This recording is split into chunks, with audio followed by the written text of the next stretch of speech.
다음 달 시작되는 후반기 도의회 원구성 협상을 위한 첫 회의가 오늘 열립니다.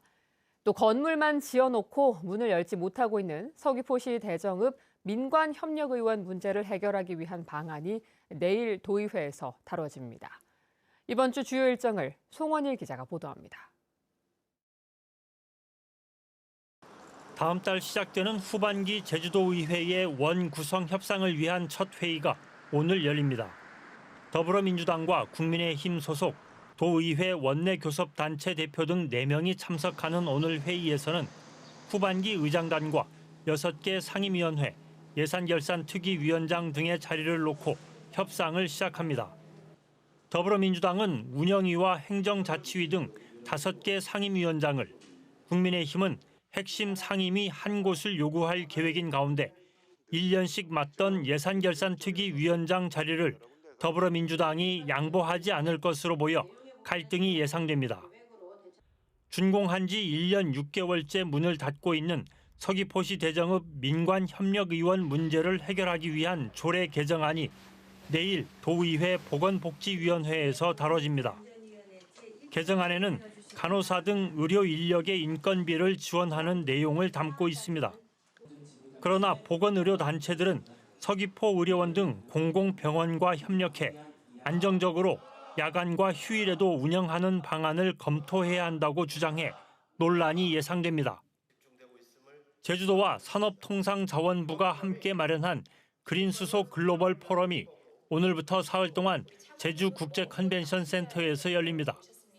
또 분산에너지특별법이 최근 시행된 이후 제주형 분산에너지 추진 전략을 주제로 한 토론회와 국내외 그린수소 산업 육성 노력을 소개하는 행사가 마련됩니다. 2024 제주 에코뮤직 페스티벌이 주말인 22일 오후 3시부터 밤 9시까지 제주 돌문화공원에서 펼쳐집니다.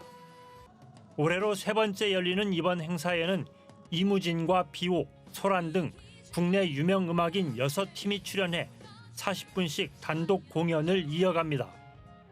입장은 사전 예약 없이 가능하고 별도의 공연 관람료는 없지만 돌문화공원 입장료가 부과됩니다. MBC 뉴스 송원일입니다. 멸종위기 등급 관심 대상으로 분류되는 쇠백로가 제주에서는 처음으로 번식에 성공한 모습이 관찰됐습니다. 부화한 쇠백로 5마리 가운데 3마리가 건강하게 생존한 것이 최초로 확인됐습니다. 박주연 기자가 보도합니다. 제주 동쪽의 한 해변. 나무숲의 둥지를 튼 외가리 사이에 윗목에 길고 하얀 깃이 있는 백로 한 쌍이 눈에 띕니다. 백로류 중에 가장 작은 백로, 쇠백로입니다. 짝짓기를 한 암컷 쇠백로가 낳은 알 5개가 모두 부화한 것은 지난달 17일. 그 가운데 3마리가 건강하게 살아있는 것으로 확인됐습니다. 제주 지역에서 처음으로 쇠백로 번식에 성공한 모습이 관찰되기는 이번이 처음입니다.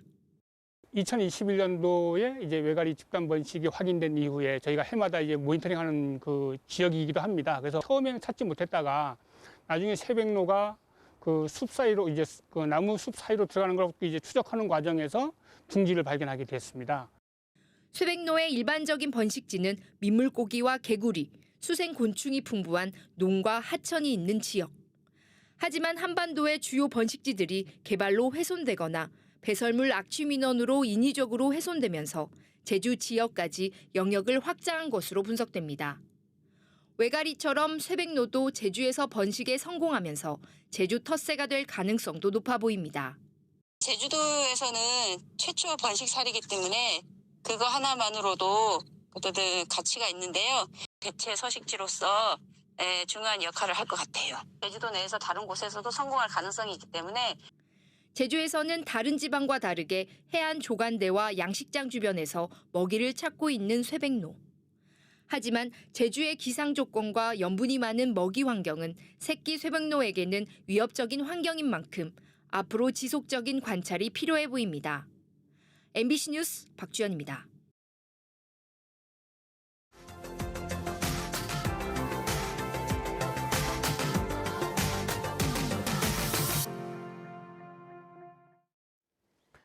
우리나라 대표 수출 농산물로 꼽히는 파프리카의 수출량이 5년째 급감하고 있습니다. 수출 시장을 일본에 전적으로 의존하고 있는데 엔저 현상 장기화에 국내 가격 상승이 겹치면서 돌파구를 찾지 못하고 있습니다. 서윤식 기자가 보도합니다.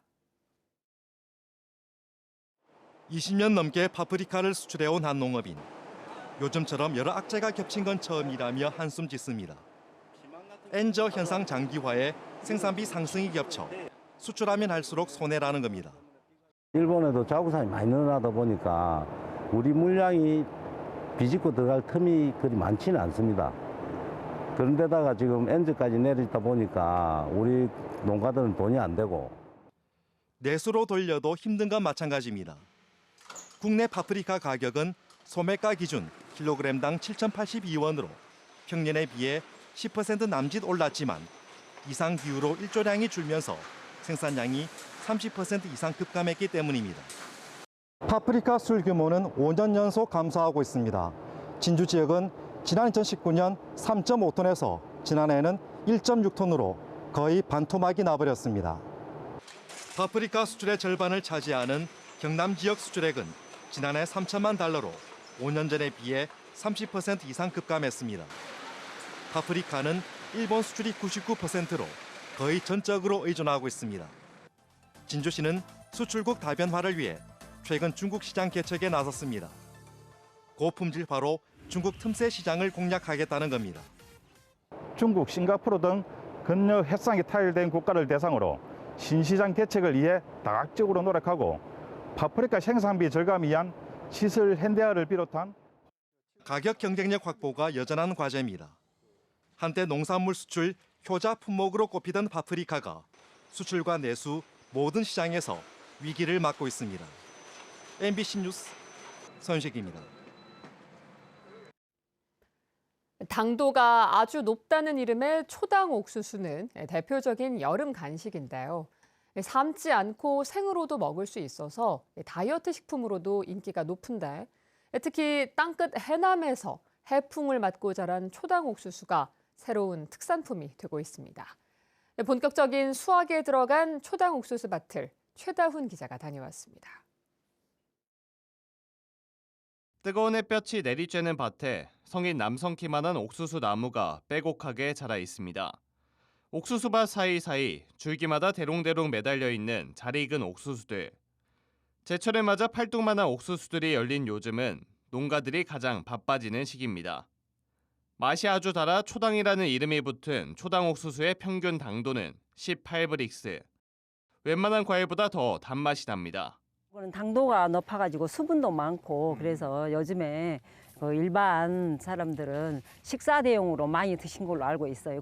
지난 2018년부터 시범 사업을 통해 초당 옥수수 재배 면적을 확대하고 있는 해남군.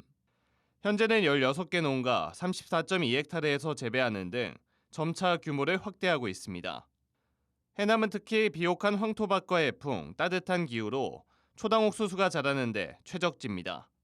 초당 옥수수는 당도는 매우 높은 데 비해 칼로리는 찰옥수수의 절반에 불과해 다이어트를 하는 사람들에게 선풍적인 인기를 끌고 있습니다. 그래서 저희 지역의 옥수수는 식이섬유도 풍부하고 비타민도 풍부하고 당도도 높아 식사 대용으로도 좋고 그리고 미용으로도 엄청 탁월한 식품으로. 최근 대형 거래처, 대형마트에서 납품 문의가 잇따르고 있는 해남 초당 옥수수. 옥수수 튀김과 콘치즈 등 다양한 요리법이 퍼지면서 소비자들의 큰 사랑을 받고 있습니다. 저장성이 약해 제철이 아니면 맛보기 힘든 초당 옥수수 수확은 한 달여간 이어질 예정입니다. MBC 뉴스 최다훈입니다.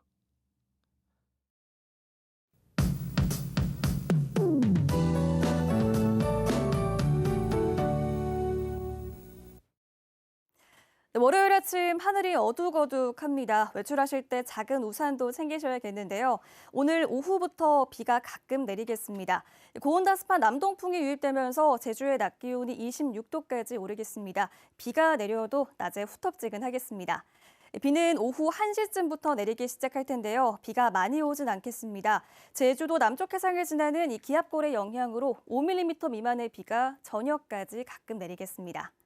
오늘 제주 전 지역에서 구름의 양이 많겠는데요. 흐려서 볕이 강하진 않겠습니다. 아침 현재 기온 보시면 북부 지역과 남부 지역 22도 보이고 있고요. 동부 지역 19도, 서부 지역 21도로 시작하고 있습니다. 낮 최고 기온은 북부와 남부 지역 26도까지 오르겠고 동부 지역 25도, 서부 지역 24도까지 오르겠습니다. 오늘도 중산간 지역과 해안 지역에서는 일교차가 크게 벌어지겠습니다. 오늘 바다에 안개가 껴서 섬 지역으로 오가는 여객선 운항에 영향을 주겠는데요. 여객선 운항 정보 확인하셔야겠고요. 도서 지역도 흐리겠고 낮에 비가 가끔 내리겠습니다. 바다의 물결은 제주도 남쪽 먼바다를 중심으로 오늘 오후부터 3.5m까지 높아지겠고요. 오후에 풍랑특보가 발효되겠습니다. 내일은 다시 맑은 날씨를 보이겠고 모레 수요일에는 낮 기온이 29도까지 오르겠습니다. 수요일 오후부터 비가 다시 내리기 시작해서 주 후반까지 비가 내릴 것으로 예상되는데요.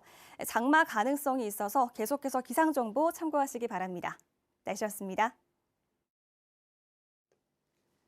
제주도는 오늘 0시부터 경북에서 생산된 돼지고기 등의 반입을 금지한다고 밝혔습니다. 이번 조치는 지난 15일 경북 영천의 한 양돈 농장에서 아프리카 돼지열병이 발생했기 때문입니다. 제주도는 주요 거점 소독시설 10곳에 대한 방역과 공항과 항만 입도객의 축산물 불법 반입 단속을 강화하는 한편 축산 밀집 지역의 양돈 농장과 주요 도로변에 대한 일제 소독을 실시할 방침입니다. 벚꽃 명소인 전농로 일대가 보행환경 개선지구로 지정됩니다. 제주도는 다음 달부터 제주시 전농로 일대 48만여 제곱미터를 보행환경 개선지구로 지정하는 내용을 홈페이지에 고시했습니다. 이에 따라 전농로 1km 구간을 보행자 우선 도로로 전환해 차량 통행 속도를 시속 20km로 제한하고 보행로가 좁은 서사로 250m 구간을 일방 통행로로 바꿀 계획입니다. 제주도에 한시기구 4개를 설치하는 조직 개편안이 상임위를 통과했습니다. 제주도의회 행정자치위원회는 행정체제 개편을 위한 기초자치단체 설치 준비단과 2026년 제주에서 열리는 전국체전을 준비할 기획단, 에이펙 정상회의 유치를 전제로 한 준비단과 강정공동체 사업 추진단 등 한시기구 4개를 신설하는 행정기구 설치 조례안을 의결했습니다. 이들 한시기구의 존속 기한은 최대 3년입니다. 또 도시균형 추진단은 15분 도시 추진단으로 축산진흥원은 축산생명연구원으로 이름이 바뀝니다. 자신이 키우던 개를 도살한 60대가 경찰에 붙잡혔습니다. 제주 동부경찰서는 지난 12일 오전 10시쯤 제주시 조천읍의 한 과수원에서 자신이 키우던 개를 도살한 혐의로 60대 남성을 입건해 조사하고 있습니다. 경찰 조사에서 이 남성은 건강이 좋지 않아 보신을 위해 범행을 저질렀다고 진술한 것으로 알려졌습니다. 의류 매장 불법 건축물에서 발생한 화재와 관련해 관계 당국이 원인 조사에 어려움을 겪고 있습니다. 제주도 소방안전본부와 경찰, 국립과학수사연구원 등이 지난 14일 5시간 넘게 합동 감식을 벌였지만 화재 규모가 넓은 데다 정밀 조사가 필요한 증거품도 많아 감정까지는 3주가량이 걸릴 것으로 보입니다. 한편 지난 12일 서귀포시 동홍동의 한 의류 매장에서 불이 나 비닐하우스 6개 동을 모두 태우고 3시간 만에 꺼졌습니다. 소방당국이 자동 화재 설비에 대한 전수조사에 나섭니다. 제주도 소방안전본부는 최근 도내 최고층 건물인 드림타워 리조트에서 화재가 발생했지만 119 상황실에 자동으로 신고하는 장비인 자동 속보 시설이 작동하지 않은 것과 관련해 각 소방관서에 긴급 점검을 지시했습니다.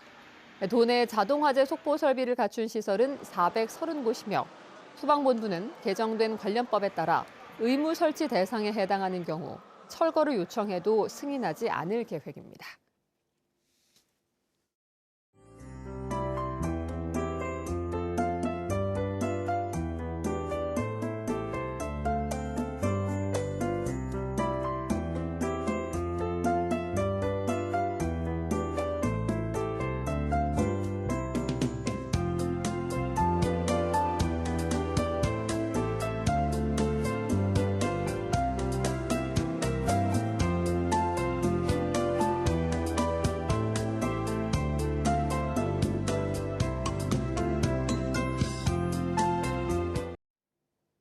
뉴스투데이 제주였습니다. 여러분 고맙습니다.